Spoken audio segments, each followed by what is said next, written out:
Consumer awakening mission में आपका स्वागत है। फ्रेंड्स, आज हम मेडिकल नेग्लिजेंस के 3 केसेस को एक साथ लेंगे और ये तीनों केसेस स्टरलाइजेशन स्कीम के अंडर ऑपरेशन के केसेस हैं जिनका फेलियर हुआ और केसेस सुप्रीम कोर्ट तक गए। स्टरलाइज्ड ऑपरेटेड महिलाओं ने कंपनसेशन के लिए उपभोक्ता अदालतों के समक्ष प्रार्थना की। पहले केस में श्रीमती संतरा का स्टरलाइजेशन स्कीम के अंडर 1988 में गुड़गांव में ऑपरेशन हुआ। ऑपरेशन के बाद उनको सर्टिफिकेट भी दिया गया, पर ऑपरेशन के बावजूद भी शी कंसीव्ड। इसके बाद श्रीमती संतरा ने सीएमओ को कांटेक्ट किया और जनरल हॉस्पिटल गुड़गांव के डॉक्टर्स को भी कांटेक्ट किया और बताया कि वो प्रेग्नेंट हो गई है इन स्पाइट ऑफ ऑपरेशन, किंतु डॉक्टर्स ने उसको ये सूचित किया कि वो प्रेग्नेंट नहीं है। 2 महीने बाद जब प्रेगनेंसी अपरेंट हो गई, विजिबल हो गई, तो उसने फिर डॉक्टर्स को कांटेक्ट किया और डॉक्टर्स ने कहा कि तुम्हारा स्टरलाइजेशन ऑपरेशन सक्सेसफुल नहीं था। प्रेगनेंसी की बात जानने के बाद श्रीमती संतरा ने रिक्वेस्ट की कि उसका अबॉर्शन कर दिया जाए क्योंकि उसको और बच्चा नहीं चाहिए। और चूँकि स्टेज आगे बढ़ चुकी थी और उसकी लाइफ के लिए डेंजरस था अबॉर्शन करना, इसलिए उसका अबॉर्शन भी नहीं हुआ और अल्टीमेटली उसने एक फीमेल चाइल्ड को जन्म दिया। श्रीमती संतरा ने मेडिकल नेग्लिजेंस के लिए केस फाइल किया और 2 लाख के डैमेजेस की मांग की, पर उसको 54,000 का डैमेजेस। अंततः श्रीमती संतरा सुप्रीम कोर्ट में पहुंची और यहाँ फैक्ट्स एंड सर्कमस्टांसिस के ऊपर विशद व्याख्या हुई, विवेचन हुआ और ये पाया गया श्रीमती संतरा का ऑपरेशन पूरा नहीं किया गया था। उसकी केवल राइट फैलोपियन ट्यूब को ही निकाला गया था और लेफ्ट ट्यूब को छोड़ दिया गया था, जिसके कारण उसको अनवांटेड चाइल्ड बियर करना पड़ा।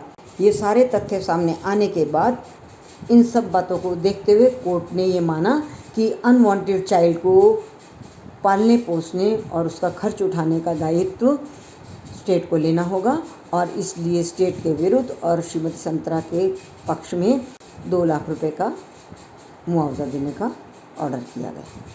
इसी प्रकार का स्टरलाइजेशन का एक मामला और भी आया। State of Punjab versus Shivram का मामला था, जिसका निर्णय सुप्रीम कोर्ट ने 2005 में किया।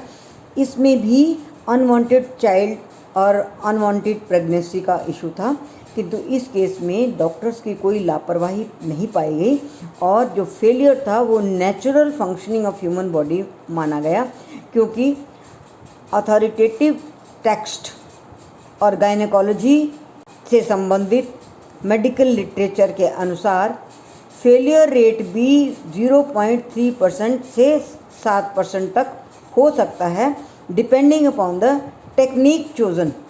हर स्टरलाइजेशन ऑपरेशन सक्सेसफुल हो ऐसा मेडिकल साइंस में माना गया है कि संभव नहीं है। कुछ नेचुरल कॉजेज़ होते हैं जिसकी वजह से स्टरलाइजेशन ऑपरेशन अनसक्सेसफुल हो सकता है, प्रोवाइडेड डॉक्टर्स ने कोई कोताही नहीं की हो, कोई नेग्लिजेंस नहीं की हो, जैसा कि श्रीमती संतरा के केस में हुआ था।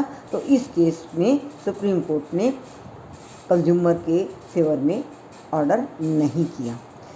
एक और केस भी था जिसमें स्टरलाइजेशन केस के फेलियर की कथा थी और उसमें भी अनवांटेड चाइल्ड बियर करना पड़ा महिला को, किंतु इस केस में विचित्र बात ये थी कि स्टरलाइजेशन ऑपरेशन करवाने से पहले ही महिला प्रेग्नेंट थी, जिसकी जानकारी उसको स्वयं को थी और उसने छुपाई थी या उसे सूचना नहीं थी, इस बात का खुलासा तो नहीं हुआ, किंतु ये सिद्ध हो गया कि स्टरलाइजेशन ऑपरेशन से पहले ही वो कंसीव कर चुकी थी।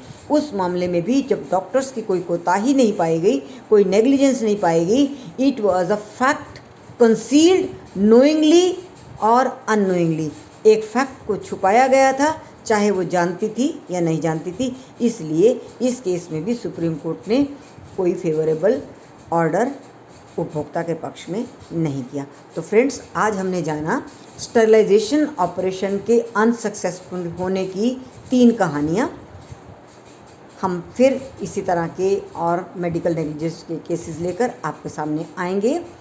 बने रहिए हमारे साथ। हमारे चैनल को सब्सक्राइब कर लीजिए, आइकन बटन को अवश्य दबा दीजिए ताकि हमारे फ्यूचर अपलोड्स आपको मिलते रहें।